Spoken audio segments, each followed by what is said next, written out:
आज़ाद कश्मीर दातोड़ के अंदर इस वक्त एक मेला लगा हुआ है, जिस मेले में ये मौत का कुआं भी है, जो इस मेले की रौनक को ये समझ लें कि डबल कर देता है।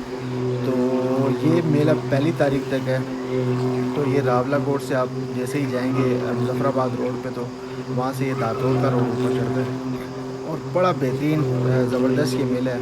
और फैमिली मेला है, यहाँ पे आप फैमिली के साथ भी जा सकते हो। बड़ा ज़बरदस्त माहौल है यहाँ का। और इंतज़ामिया भी बहुत बेहतरीन है यहाँ पे। किस्म किस्म का कोई मसला परेशानी नहीं है।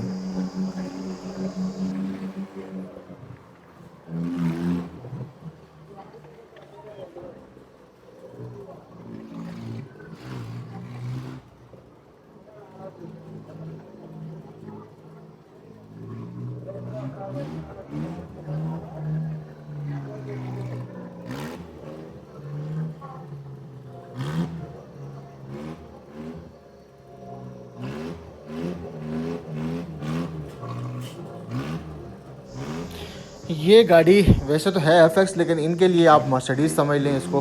अभी यही जो बंदा स्टंट कर रहा है शाहजी, तो इसके बाद ये मोटरसाइकिल का स्टंट आपको दिखाएगा, और बहुत ही बेहतरीन और क्लास का। यकीनन आपको भी बहुत पसंद आएगा। ये दादोल फेस्टिवल में ये थी इसकी गेम बस। अब ये बाइक पे आएगा, अब ये बाइक पे दिखाएगा।